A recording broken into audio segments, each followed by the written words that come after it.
sweet-ass run it's been. Epic forces of darkness and light.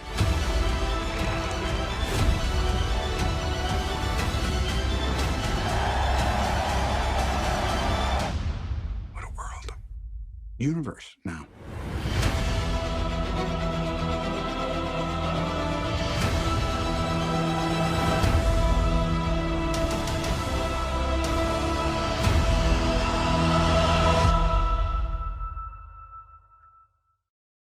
Salut tout le monde et bienvenue sur Marvel Reporter, la chaîne de l'actualité Marvel, et je suis bien évidemment de retour avec Antoine. Salut tout le monde. Et du coup, pour reprendre le petit fil de vidéo actuelle, on s'est dit on va pas faire un petit CQLN parce qu'on n'a pas trop d'informations et on n'a pas trop envie de parler de Spider-Man en ce moment. Du coup, on va faire un petit top donc de la saga de l'infinite Marvel, donc du MCU précisément. Donc on a rangé les 23 films par notes, donc les notes je vous les afficherai à chaque fois mais on les dira pas oralement. On s'est basé sur plusieurs critères, donc le personnage et son entourage qui l'accompagne, les vilains, donc la musique, tout ça. Et du coup on a fait une moyenne générale entre nos deux notes, j'ai fait une note sur 5, Antoine aussi, et on l'a mis sur 10. Donc voilà, ça sera un classement de nous deux, donc pas personnel. Je pense qu'on va démarrer, hein, si t'es d'accord. Allons-y. Alors, on commence bien sûr avec le 23e film. Donc, pour nous, c'est pas étonnant, et je pense que pour la plupart, ça devrait pas étonner, mais on a pris The Incredible Hulk. Donc, ouais, pas grand chose à dire sur ce film. C'est le début du MCU, entre guillemets, donc forcément, on pouvait pas en attendre énormément. On a quand même été assez clément déjà au niveau des notes. On a mis le point symbolique, mais c'est pas forcément mérité. Comme on dit, c'est le début du MCU, mais le fait est que ils sont partis du postulat que c'était une suite, mais pas trop, au Hulk de 2003 qu'on avait eu avec Eric Bana. Ouais. Enfin, ça me mélange un peu les pinceaux, visuellement c'est pas très beau. Non, la CGI est très mauvaise, ça a pris un coup de vue. Ouais. Alors, ici il y a peut-être le combat contre l'abomination que certains trouveront stylé, notamment les ricains, mais ça fait très très cheap et pas très vendeur. Après, ce qui est bien, c'est le côté un peu plus sérieux, avec une BO quand même, un peu de qualité par moment, surtout le thème principal, hein, qui est très quali. Néanmoins, le reste, ça reste du bof. Mais bon. Après voilà, bien évidemment, ce n'est que notre avis, notre ressenti. Néanmoins, honnêtement, moi, c'est pas un film que j'affectionne. J'ai même honte de l'avoir dans ma collection. Clairement, c'est pas un film qu'on veut regarder plusieurs fois, quoi. Du coup, on enchaîne avec le 22e, donc on a mis Thor 2. Bon, vous verrez que dans les dernières places, c'est souvent des premiers films, donc de phase 1 et phase 2 aussi. Les combats sont pas vraiment remarquables. La bande son, j'ai beaucoup aimé par contre. Je trouve que c'est un point fort du film. Après, ouais, c'est tout le problème, c'est surtout le côté dans la Terre avec Darcy, Jane Foster et tout. Je trouve que c'est pas du tout intéressant, en limite. On s'en fout complètement, quoi, pour l'histoire. Et puis on a un méchant complètement oubliable. Hein. Ouais, c'est sûr que Malekith, je pense que c'est un des pires méchants du MCU. Après, le pari était un peu mitigé, hein, parce que c'était essayer de faire converger un peu le monde de Thor, qui est très nordique et tout, avec le délire de la Terre. Ça prend pas trop. Dans Thor 1, ça avait bien pris, on y reviendra plus tard, mais là dans le 2, c'est foiré complètement. Et puis on sent aussi que Natalie Portman n'est pas complètement investie, puisque Patty Jenkins devait réaliser le film au final. Bah, pas du tout. On sent une petite erreur de parcours. Il y a des bonnes idées, il y a une très bonne BO. Je trouve qu'il y a des moments marquants. La mort de la mère de Thor est très belle, notamment ses funérailles. Ouais. Après, on va sur le délire du Thor un peu bête, un peu bonnet. Et c'est dommage. C'est ça, ouais, pas un film mémorable. Alors, à la 21e place, on retrouve Ant-Man, le tout premier, réalisé par Peyton Reed, sorti en 2015. Honnêtement, c'était, je pense, une bonne aventure d'une fois. Ça faisait un petit film de braquage, c'était très cool, très drôle. Mais à revoir, en fait, c'est complètement chiant et sans intérêt. Si ce n'est de montrer que Hydra est secrètement encore dans le monde entier. Ça ne raconte rien, si ce n'est la genèse, voilà, d'un membre fondateur des Avengers. Je pense que c'est une expérience d'une fois, tu vois. Ouais, clairement. C'est pas plaisant à revoir plusieurs fois. Quand on fait des marathons, c'est souvent, généralement, des films qu'on, voilà, on décroche un petit peu, on se permet de jouer au Monopoly à côté. Néanmoins, voilà, c'est quand même campé par Paul Rudd, qui est un très bon acteur, donc, qui arrive à relever le niveau, et la BO aussi est excellente. Faut dire qu'il est bien entouré, hein. Michael Douglas, Evangeline Lilly, voilà, c'est pas des acteurs, on va dire, de pacotille. Néanmoins, le film est lassant, je trouve. Oui, voilà, toute la pochette en fait est cool, genre les acteurs, les personnages dedans et la musique aussi. Mais en soi, le contenu, c'est pas. L'histoire, c'est pas vraiment pour ça que tu veux regarder le film. Le méchant, c'est l'un des pires méchants du MCU aussi, encore une fois, donc forcément, ça aide pas. Du coup, en 20ème position, on a un film qui est ex-aequo avec un autre, mais c'est Ant-Man 2, donc la continuité avec le 21ème. Si ce n'est, voilà, l'introduction dans le titre de la guêpe, Ant-Man and the Wasp. Pareil, on reprend la même sauce. Un film drôle, enfin là beaucoup plus tout public que certains films de la phase 3. Voilà, puisque Black Panther, quand même, ça apporte des thèmes assez géopolitiques, ce genre de choses. Ant-Man, ça reste vraiment dans la comédie pure. Ça fait son taf, néanmoins sur 2 heures de film ça fait un peu long. Mais surtout que c'est rentré un peu dans la politique on a un méchant qui est pas très méchant, il faut la sauver elle aussi. Grosse introduction du Quantum Realm, mais ça raconte pas grand chose en soi. C'est dommage parce que voilà, encore une fois, un excellent casting, mais une écriture, je trouve, moindre, mais quand même plus appliquée que le premier. Ouais, voilà, après il y a des trucs comme justement le Quantum Realm qui sont quasiment pas abordés, donc on veut des réponses sur ça justement, et ça nous en donne pas, donc le film perd un peu de son intérêt, je trouve. Le problème c'est que c'est un perso qui va montrer des choses, mais qui vont être délégués pour d'autres films. Ah, voilà. Et c'est dommage parce que ça a plein de potentiel tout seul, en fait, il y a plein d'histoires à raconter. Ouais. Et c'est pas forcément très bien fait. Je le répète, le film, c'est pas qu'il est mauvais, c'est juste que voilà, dans les standards, on va dire, du MCU, c'est quand même assez pauvre, et c'est dommage. À la 19e position, donc ex aequo, on retrouve Iron Man 2. Là voilà, bon, on sent quand même que Jon Favreau a pas eu trop le temps de travailler dessus.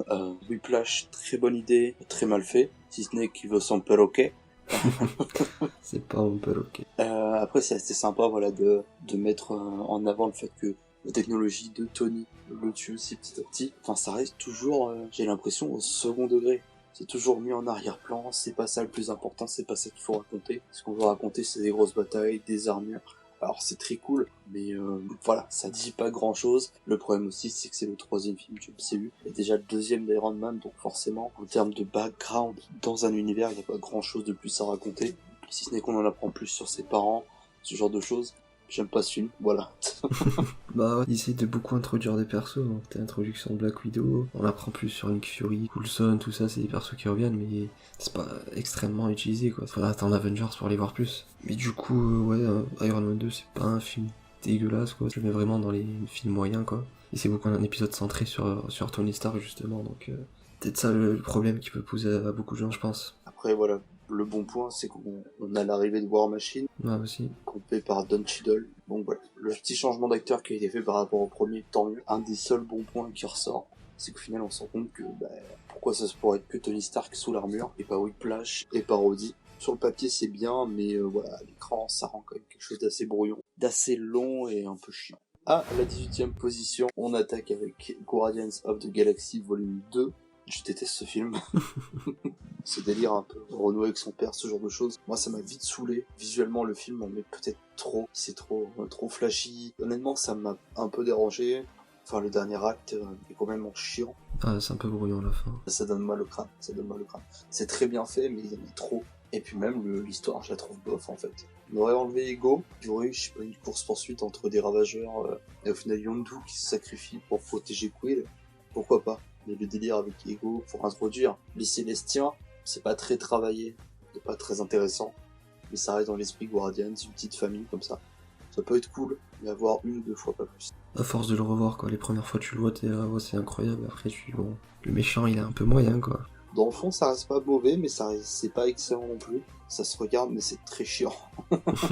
À la longue. Après voilà quoi, il y a la bande son qui est cool aussi, et toutes les scènes aussi à la fin avec Yondu justement, enfin du coup en hommage à Yondu par rapport à Ravageur, ça je les ai trouvées cool justement ces scènes. La fin est très belle, mais les 2 heures qui est avant, en fait, c'est chiant. Ouais, il y a un ventre mou un peu. À la 17e place, Captain America, First Avenger. Petit pincement au cœur pour le dire, mais bon. C'est pas grandiose en fait, comme certaines histoires qui ont pu être racontées, mais le cadre en fait historique est assez sympa. Enfin, c'est banal, mais ça reste tout cool, honnêtement. Ouais, on découvre justement les origines historiques du personnage, donc c'est plutôt intéressant, je trouve, première fois, mais après, c'est un peu redondant. Et Crâne Rouge, j'ai pas trouvé forcément le personnage intéressant. Et ouais, il y a quelques passages cool, donc justement, la relation avec Peggy, elle est très importante justement dans le MCU. Donc ouais, le film est pas très mauvais, mais il est pas incroyable non plus. C'est un peu le problème qu'il y a avec les films, on va dire, du tout premier d'une trilogie, d'une quadrilogie, d'une saga. C'est que voilà, c'est compliqué en fait de pas faire dans le très banal et de faire dans le très original. Ils s'en sont bien sortis pour surtout pour l'histoire qui est Captain America de base. Donc je suis satisfait. Néanmoins, voilà, j'aurais peut-être aimé une plus grosse prise de risque, je trouve, au niveau des conflits, parce qu'on est quand même voilà, ça se passe pendant la Seconde Guerre mondiale, des choses affreuses qui se passent en dehors de la capture de certains soldats. Ça aurait été bien peut-être d'exploiter un peu ces eaux-là, mais voilà, c'est peut-être aussi un peu trop risqué pour Disney. Ouais, et du coup, juste après, on a Thor, donc qui est ex aequo avec Captain America The First Avengers. Donc voilà, encore une origin story pour un personnage. Cette fois-ci, c'est le personnage asgardien. Donc il y a beaucoup de visuels qui sont intéressants, je trouve, dans ce film, en particulièrement du coup sur Asgard. Et on n'avait pas trop du coup cet effet de grandiose dans le deuxième film, que là vraiment, on a des beaux plans, tout ça. Comme le deuxième, là aussi, les moments qui pêchent, c'est sur Terre, quoi. C'est du Marvel Comedy Club avec Darcy et Jane Foster, et Dr. Selvig aussi. Donc forcément, ça repousse un peu aussi, mais bon. Le film, il est cool quand même. Hein. Au final, c'est pas un film que j'appréciais tant que ça il y a quelques temps. Alors, il y a quelques années, hein, dans la totalité du MCU, mais en fait, maintenant, je l'apprécie de plus en plus parce que c'est vraiment une autre facette de Thor qu'on voit. Parce que voilà, je pense qu'on en a beaucoup vu sur ce perso, comment il était construit, déconstruit, reconstruit. C'est très intéressant, c'est pour ça que, à mon sens, ça en fait un des persos les plus intéressants. Néanmoins, voilà, tout ce mythe autour de Thor et le fait que, même si c'est un dieu, il puisse perdre ses pouvoirs et ce qui fait de lui Thor, en fait, le dieu de la foudre, qui est remis aussi en question dans Ragnarok. Et j'ai trouvé ça super cool, et visuellement, voilà, ça reste magnifique. On est bien loin de l'incroyable Hulk. Honnêtement, c'est un film très cool. Moi, je pense qu'il y a une scène dans ce film que je peux regarder plein de fois et avoir toujours des frissons, c'est quand justement il est sur Terre et qu'il y a le Destroyer qui le détruit, quoi, et que justement il retrouve ses pouvoirs. Et là, t'as la musique qui arrive, la musique est incroyable aussi dans ce film. Ouais. 15e place, on retrouve Avengers Age of Ultron, l'Avengers le plus détesté. À tort et à raison, j'ai envie de dire. Deux bonnes idées, malheureusement mal exploitées. Première bonne idée, mal foutue, Ultron. Je trouve pas assez exploité dans le cadre du MCU. Ça aurait dû être un méchant qui aurait dû rester plus longtemps, qui aurait dû vraiment s'imposer, faire une ère d'Ultron, pas 3 jours, pas non plus le RTT d'Ultron ou les congés payés d'Ultron, mais vraiment un truc qui claque. S'il y a tellement de choses à raconter là-dessus, c'est dommage. Alors, la rumeur court que Ultron existe bel et bien. Pas mal s'ils le refont, parce que ouais, j'avoue avoir été frustré. Ça, plus la relation Natasha Bruce. Ouais, ça c'est des passages que je passe quand je regarde le film. C'est très intéressant de mettre Clint Barton au premier plan. On n'en a pas du tout eu marre de lui. En fait, ça se voyait que c'était peut-être de la frustration de la part de Rainer, mais c'était trop fait. Pour moi, ça aurait dû rester un sidekick. Je critique pas le personnage. Dans Endgame, j'ai adoré. Ouais. Mais là, c'était chiant, bordel. Et aussi un potentiel gâché avec Quicksilver, même si on sait que par rapport aux droits des personnages, tout ça, bon, c'était un peu la galère, mais bon. Enfin, à la limite, il aurait fallu tuer Barton. Mais bon, ça aurait apporté moins de trucs dans Endgame aussi. C'est sûr. Ils nous vendaient un truc hyper dark et tout avec les trailers, et finalement c'était plus des barres de rire, quoi. Voilà, puis l'arrivée de Vision aussi, qui à mon avis était peut-être à son apogée, parce qu'il sert à rien par la suite. Enfin, dans Civil War, on voit qu'il peut tomber amoureux. Dans Infinity War, on voit qu'il peut mourir. Bon. 14e position, Spider-Man Homecoming. Une bonne place pour lui. C'est un bon film Spider-Man, mais bon, ça reste... le film qu'on fait sans prendre trop de risques. Un film avec un étudiant, très bonne idée d'intégrer le retour, mais très chiant de toujours faire en sorte que tous les méchants du monde soient liés à Tony Stark. Tu peux être méchant sans avoir d'autres motivations, tu vois. Non, il faut que Tony Stark ait refusé, que tu accèdes à son chantier, que tu vendes ta technologie. Stop. J'espère vraiment qu'à l'avenir ça va s'arrêter, puisque ça va être plus usant qu'autre chose. Sinon, bonne BO, très bons acteurs, très bon Spider-Man, le meilleur. Et puis voilà. Ouais, le film est cool, hein, c'est les origin story entre guillemets de Peter, parce que c'est le premier film solo qu'on le voit, et certes, il n'y a pas de grandiose comme on l'a pu voir dans les anciens films Spider-Man, donc il saute de building en building, quoi, c'est juste dans le petit quartier, quoi, dans les petites maisons. C'est vrai que c'est un peu dommage, le fait qu'on n'ait pas eu beaucoup de web swinging. Mais ils sont un peu rattrapés, je trouve, les Far From Home. Oui, voilà, après c'était logique entre guillemets, quoi, il nous avait clairement dit que dans le 1, il était très faible, justement, il a un peu du vertige et tout, ce qui est pas très logique avec Civil War, mais bon. Dans le 2, il commence à devenir un peu meilleur. Il s'assume un peu plus, on va dire. Voilà. Il devient adulte, c'est normal. Et dans le 3, on aurait dû avoir, justement, là où il webswing tout le temps, quoi. Mais bon. Alex, non, s'il te plaît, n'en parle pas. Ne rouvre pas cette place, j'en supplie. Du coup, après, on a à la 13e position Doctor Strange. Donc c'est l'origin story de Stephen Strange. Donc voilà, c'est un film où justement on découvre tout ce monde mystique, ce qu'on n'avait jamais vu dans l'MCU, donc ça apporte un truc de nouveau, et c'est plutôt cool. Caecilius, c'est un méchant assez oubliable, je trouve. C'est ça un peu le problème du film, c'est que voilà, on nous met un méchant, et qui est pas vraiment le méchant du film, parce que l'autre méchant, plus méchant que le méchant du film. Le twist en fait avec, j'allais dire Galactus, pas du tout. Dormammu est très cool. Ouais. Néanmoins, voilà, est-ce qu'on reverra Dormammu à l'avenir? Probablement pas dans Doctor Strange 2, quand on va avoir Nightmare. Ouais. Mais voilà, en tout cas, Dormammu, pour moi, ça peut être une des grosses menaces à l'avenir. Il y a vraiment un gros potentiel. Après, visuellement, ça claque de ouf. La BO est très cool aussi, peut-être moins marquante que certains films. Néanmoins, elle est très bonne, mais c'est surtout les effets visuels. Jouer avec, on va dire, avec le monde réel et le monde de la magie. Mixer les deux, faire un délire un peu à la Inception. En vrai, c'était juste ouf. Ah, clairement, le film est ouf. Après, quelques passages qui sont aussi un peu mous, c'est avec justement le personnage de Rachel McAdams, je me rappelle plus de son nom. Bon, c'est un peu long, quoi. Après, voilà, le fait est que moi, je trouve qu'à la longue, tu vois, le fait qu'on l'ait revu comme quand on a fait le marathon l'année dernière, par exemple, c'est pas que ça m'embêtait, mais bon, Oui, bah c'est le principal problème avec les origin story, quoi. C'est souvent répétitif, quoi.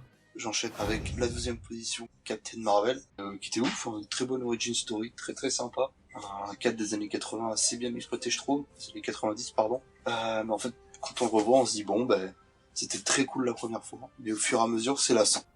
Parce que voilà, on veut voir des héros qui ont évolué, qui ont grandi, qui ont vécu d'autres choses. C'est peut-être pour ça qu'on se lasse peut-être plus facilement des origin story. Oui, parce que t'as toute une partie du film qui est consacrée à comment le personnage est devenu ce qu'il est maintenant. Certains films où carrément ses pouvoirs, il les a qu'à la fin. Par exemple, avec Spider-Man, tout Homecoming, c'est un origin story limite. Il a pas le niveau qu'il a comme dans Far From Home. Donc tu prends un peu moins de plaisir à le regarder que Far From Home. Après, ça reste cool quand même, quoi. Captain Marvel, c'est le premier film où tu vois Nick Fury quasiment en deuxième personnage principal, quoi. Donc t'en apprends un peu plus sur justement son origin story à lui aussi, donc voilà, t'as plus de background pour le MCU. Donc c'est un film important, justement. Et aussi, on découvre le personnage de Carol Danvers, premier personnage féminin à l'affiche. Donc voilà, quoi, c'est un film novateur et cool, mais il est bien classé quand même. Bah, il a pas une place dégueulasse. Après, voilà, c'est, comme on le dit, le problème des origin story, c'est qu'à la longue, ça peut être très chiant. Oui. Surtout quand on fait des marathons tous les ans. On enchaîne avec la 11e position, Thor Ragnarok, qui honnêtement, je pensais pas que tu l'aurais mis, cette note-là. Ça me surprend, parce que moi, c'est un film que j'affectionne beaucoup, étant donné que je n'appréciais pas Thor, on va dire, à sa juste valeur avant ça. Le fait qu'il ait été complètement déconstruit pour être reconstruit. Je reprends les propos de François Torel, gros bisous à lui. Et j'ai trouvé ça juste dingue, en fait, de revisionner le mythe de Thor pour le rendre vraiment badass. Les deux films qui ont, donc Ragnarok et Infinity War, où il était dedans, il a été juste incroyable. Et c'était une version juste dingue, et je suis honnêtement très content qu'ils aient pris un peu ce risque-là, à partir dans ce délire un peu rétro wave à la cool, bien flashy. Moi, ça m'a bien conquis. Le problème, c'est que voilà, ça reste très drôle, et tout ce qui est dramatique, en fait, est très vite cassé. Bah c'est le problème que j'ai avec le film, justement, c'est les enjeux. C'est quand t'as tous ces amis, justement, qui meurent par rapport à Ayla, tout ça, et qui même pas il fait une petite référence dans le film ou quoi, ça sort un peu du film au début, donc forcément, ouais. Après, il y a des scènes, ils sont incroyables, la scène, justement, où il a les pouvoirs de la foudre, c'est le dieu du tonnerre et pas le dieu du marteau. Bah là, y a rien à dire sur cette scène. En fait, c'est vraiment, ce qu'on retient le plus facilement, c'est les scènes d'action, qui sont juste dingues. Les combats, tout ça. Même l'apparition de Surtur à la fin, elle est incroyable. La musique est hyper cool, il y a plein de trucs cool dans ce film. Oh, la musique. Pour moi, en fait, ils ont vraiment fait un très très bon taf là-dessus. Big up à Korg aussi. Korg, voilà, qui est juste incroyable, c'est un frérot. Ah, tu le sais. Et du coup, après, on enchaîne avec Iron Man 3, donc le dernier film de la trilogie centré sur Tony Stark, donc. Là, c'est clairement un film centré sur lui. Et ce que j'affectionne beaucoup, justement, au film, c'est que on voit pas, du coup, Iron Man, mais on voit Tony Stark. Ça te montre comment il arrive à s'en sortir, mais sans son armure. Et forcément, c'est un film qui est quasiment pas centré sur l'MCU. Quand on a Roddy qui apparaît, Pepper, mais c'est plus des personnages par rapport à Iron Man. Tu peux très bien regarder tout l'MCU sans Iron Man 3, tu rates rien quasiment. Mais je trouve que si t'aimes le personnage de Tony Stark, il est incroyable le film. Maintenant qu'on savait que tout était It's all connected, que tout était connecté, on voulait vraiment que tout soit vraiment connecté. Ouais. C'est-à-dire, voilà, il est menacé, pourquoi Captain America est pas venu, machin. Et en fait, même si bon, c'est vrai qu'il y a des cas majeurs, par exemple le délire du Shield, ça aurait peut-être bien de réunir les Avengers, mais je trouve que se focaliser en fait sur les héros seuls, c'est une bonne chose. Parce qu'ils sont pas rentrés dans le délire où ils se réunissent tous les 4 matins. Ils étaient partenaires, mais pas vraiment amis en fait. Et voilà, ce travail un peu sur Tony Stark, surtout, je suis un adorateur du Tony Stark alcoolique.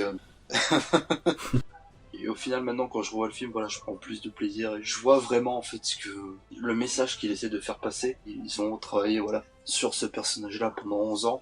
C'est surtout qu'on s'en rend encore plus compte, en fait, quand on voit Infinity War, quand on voit Endgame. Le film, en fait, vieillit bien. vieillit même mieux que la plupart des autres films. En plus, il y a plein de visuels qui sont cool. Ouais, visuellement, en fait, Iron Man, ça a jamais déçu, je trouve, d'un point de vue CGI. Pour l'époque, c'était juste ouf. Voilà, ce délire où, en fait, il arrive à se convaincre un peu lui-même qu'il a plus besoin d'armure. Ce qui est pas très vrai, en fait, mais il y a un beau travail psychologique qui est fait, c'est très cool. Et après, tout ce twist par rapport au mandarin, donc, qui va calmer les gens en quelques années avec Shang-Chi. Donc. En vrai, je pense que c'était une bonne chose que le mandarin ait été foiré dans le film. Je refuse de croire que c'était intentionnel. Et de toute façon, on sait que ça l'était pas. Parce qu'au final, on va avoir vraiment, je pense, c'est un big bad vénère pour Shang-Chi. Et ça va être très cool. 9ème position, Black Panther. 2e fois qu'on voit T'Challa au cinéma. Après Captain America Civil War. Très bon film, très sombre. Les décors sont un peu trop sombres, un peu trop ternes.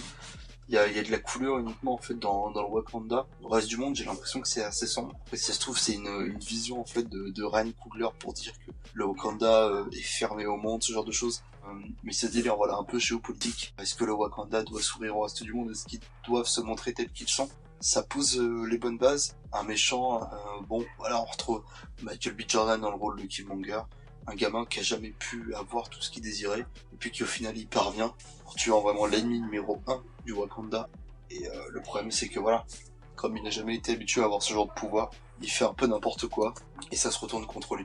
Ouais, gros point fort, c'est le méchant, hein, surtout. Ouais, le gros problème après pour moi c'est le CGI. C'est infâme par contre. Oui, c'est un petit défaut, sur la fin surtout. Après voilà, je pense que c'est assez compliqué d'avoir un blockbuster comme Infinity War qui sort la même année aussi. Donc ça peut se comprendre, on a eu le même cas, voilà, cette année avec Captain Marvel, il y avait la CGI parfois qui déconnait un peu, mais c'est pas surprenant, il faut aussi s'attendre que c'est des montagnes de travail à faire, déjà pour faire naître le Wakanda tel que c'est, je trouve ça vraiment dingue, et non, un très bon film. Pas trop de choses à rajouter, le film est hyper bien. La BO est incroyable. Ouais, la bio, tout l'album à côté aussi. Par contre, entendez-moi bien, s'il y a pas Namor dans le 2, je pète un câble. Il sera.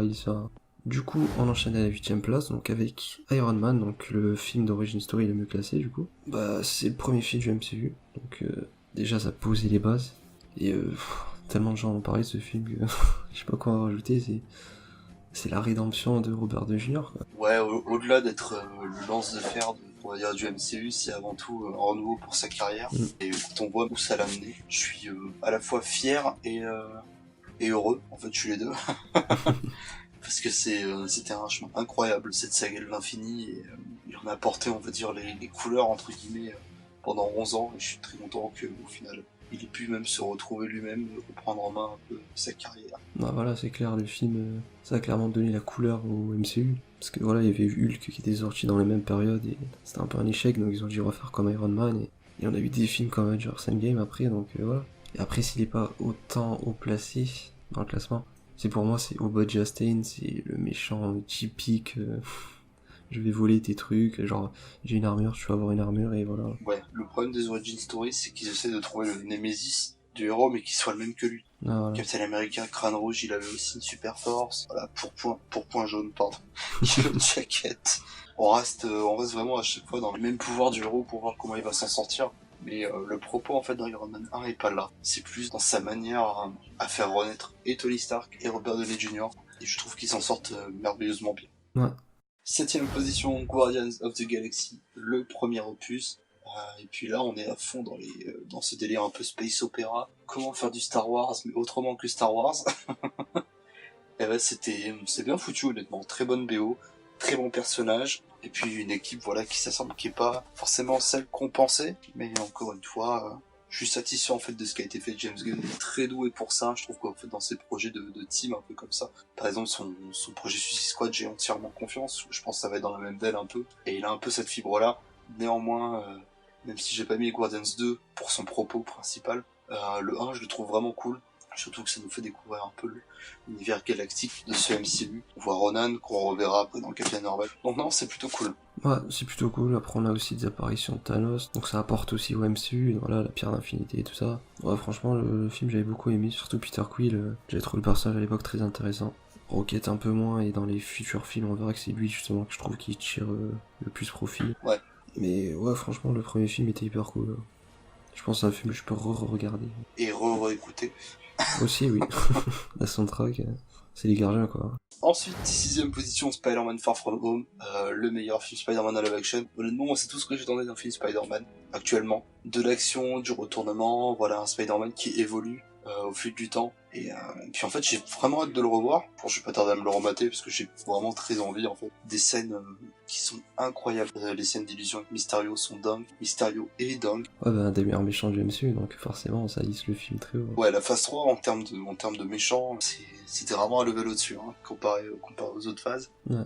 Après, voilà, le mauvais point, à la limite, ce serait que, encore une fois, Mysterio est connecté à Tony Stark. C'est un peu chiant, comme on l'a dit avant, à la longue, ça commence à faire beaucoup. Néanmoins, ça reste, enfin, le méchant est juste ouf. Zendaya, toujours aussi incroyable. Jacob Batalon aussi. Et puis Jon Favreau dans le rôle d'Happy Hogan, qui nous fait du happy. Honnêtement, il n'y a rien eu de décevant dans ce film. Très cool. Ouais, il est très bien à sa place. Je pouvais pas le mettre plus bas, je pense. Très bon film, Spider-Man. Et puis on rentre dans la catégorie des seniors, là, ceux qui pèsent un max. 5ème position, Captain America Civil War, parce que certains ont appelé l'Avengers 2.5, mais qui au final est tout autre chose. Un méchant qui est... honnêtement, pour moi, il rivalise quand même vachement avec Thanos, parce qu'il est ultra charismatique. Et le mec, il t'a démantelé les Avengers en 2 minutes. C'est quand même incroyable. J'ai super hâte, en fait, de voir le vrai Baron Zemo, tel qu'on le connaît. Les scènes d'action sont juste dingues, et puis même le postulat, en fait, du film, ce fait d'être dirigé par le gouvernement, c'est pas si bête, hein. C'est pas juste des super-héros qui se tapent sur la gueule parce qu'ils sont pas d'accord, ça va quand même un peu plus loin. Et puis, faut savoir qu'il y a toujours eu des tensions dans le groupe, ça date pas d'hier, sauf que là, bah voilà, enfin, on va dire, ils prennent conscience que les dommages collatéraux sont quand même énormes et qu'il faut faire quelque chose. Et ce qui est intéressant aussi par rapport au film, c'est que justement, il y a une différence par rapport à l'adaptation, c'est que dans le comics, t'as Team Captain et Team Iron Man, mais si t'es Team Iron Man, t'es un enculé. Clairement, il y a aucune raison d'être pour Iron Man dans le comics. Alors que dans les films, c'est beaucoup plus nuancé. Tu peux soit être chez l'un, soit chez l'autre. Tu peux avoir tes arguments et tout. Donc je trouve que le film, sur ce côté, c'est un très bon point. Les deux, on va dire, les deux protagonistes ont raison à leur manière, même si au final, au fil du temps, ça se ressent un peu au début d'Endgame. Tout pousse à nous faire croire que Captain avait complètement tort, machin. Soit. Néanmoins, dans ses idées, faut avouer que, bon, c'était pas non plus un imbécile fini. Néanmoins, voilà, je peux comprendre que certains le critiquent, mais si, bon, ça me fait mal au cœur, on va pas se mentir. Après voilà, quand on peut noter Vision très mal exploité, des personnages comme ça, Hawkeye, enfin voilà quoi, c'est un peu les mêmes à chaque fois. Mais bon. Ouais, peut-être que le problème c'est le roster, on va dire, au niveau des équipes. Si on avait une Civil War plus tard, on aurait eu peut-être une équipe plus étoffée. Ouais. Et ça aurait été aussi un bon gros bordel à l'écran. Alors que là, voilà. Là, on a 5-6 membres de chaque côté. Et ça suffit largement, en fait. Chacun a des raisons de pas être dans l'autre camp. Et a des raisons de vouloir, en fait, aux autres. Donc non, en fait, c'est bien travaillé, je trouve. Alors même si pour eux, oui, la Civil War, elle dure 2 jours. Non, elle a duré jusqu'au début d'Endgame, et basta. Les gens, ils ont pas compris justement les répercussions après. Parce que sinon, Thanos n'aurait pas eu le temps de claquer des doigts. Hein. Y a pas Civil War, y a pas de Infinity War. Voilà. Iron Man serait peut-être encore en vie. Et toute la team Iron Man. Aïe aïe aïe, caramba. Du coup, on enchaîne avec la 4ème position, donc Avengers 1. Bah, c'est un classique, hein, clairement, intemporel. Hein. Le film a 7 ans. Il a pas vieilli, je trouve, en termes de CGI. C'est incroyable. Hein. Si tu veux introduire le MCU à quelqu'un, tu dis regarde Avengers. Comment lui vendre le truc. Mais clairement, ça t'introduit quasiment tous les personnages. C'est un peu court pour certains, parce qu'on les connaît déjà, ils ont déjà eu d'autres films. Mais le film se suffit à lui-même. L'histoire est cool, tout ce que ça engendre par la suite, c'est ultra important, bien évidemment. Les personnages évoluent, même ils évoluent grandement, et puis ça fait du bien. Je crois qu'on peut pas rêver de meilleure manière pour introduire autant de personnages, autant. C'était 6, mais c'est quand même beaucoup que Joss Whedon l'a très bien fait. Et on le remercie. C'est clair, oui. Et le thème, bien sûr, mémorable. Honnêtement, pour moi, ça rentre autant dans la culture populaire que on va dire, la marche impériale de Star Wars, parce que c'est... Voilà, c'est aussi marquant à notre époque que l'était Star Wars dans les années 80. C'est ça, ouais. 3ème position, ex-aequo avec un autre, Avengers Infinity War. Clairement, en fait, le film qui nous fait prendre le plus de recul parce qu'on se dit putain, on en a fait du chemin depuis Avengers 1. Le nombre de personnages réunis à l'écran, le nombre en fait d'histoires qui se croisent, c'est juste dingue le travail qui a été fait. On peut critiquer en fait les scénaristes autant qu'on veut, ils ont quand même fait un boulot incroyable pour que ça puisse fonctionner et dans Infinity War et dans Endgame. Et ça fonctionne à merveille, je trouve. Les grands moments comme l'arrivée de Thor au Wakanda qui est mémorable. Je trouve que c'est, à mon avis, c'était la scène qui a marqué le plus les gens l'année dernière. Je pense. Hein. La musique qui est un peu, je trouve, en reste avec des thèmes n'empêche magnifiques. Le thème du générique qui est juste incroyable. Et puis ce twist à la fin qui nous a tous retournés. Néanmoins, il est inférieur au dé prochain par nomination. C'est très dur parce que là on est vraiment dans le top 3 et c'est, pour moi, c'est les meilleurs films. Et c'est très très compliqué. Ouais, après, il y a beaucoup de gens qui diront qu'Infinity War c'est le meilleur film, tout ça, mais j'arrive pas à dire un film est incroyable et à la fin, on a perdu, quoi, tout le monde a perdu. Ouais. Le film est incroyable, justement. Les scènes de combat sur Titan, Wakanda, y a quasiment rien à reprocher au film. C'est qu'en fait le film fait à la fois tout ce qu'on veut et tout ce qu'on ne veut pas. C'est qu'il se finit en fait sur cette frustration qu'on ne veut pas avoir, mais qui nous pousse en fait à aller voir le prochain. C'est ça. Donc c'est très maîtrisé, mais comme ils le disent, hein, c'était très risqué pour eux, et ils savaient pas du tout si ça allait plaire. Donc honnêtement, j'avoue que je suis très content. Vraiment. Et puis bon, comme on le dit, voilà, c'est notre top à nous, c'est très subjectif. Oui. On ne prêche pas la bonne parole en disant on a plus raison que vous. Hein, pourquoi on a raison et vous avez tort, ce serait plagier un ami commun. Néanmoins, voilà, ça reste notre avis, veuillez le respecter, on respecte le vôtre, sauf si vous pensez que l'incroyable Hulk est bon. Ça, c'est pas possible. Et du coup, on arrive dans le top 2, donc ex aequo avec le troisième, donc c'est Captain America The Winter Soldier. Donc je pense que c'est l'apothéose du personnage de Captain, donc clairement, ils ont réussi à me faire aimer le personnage dans un film.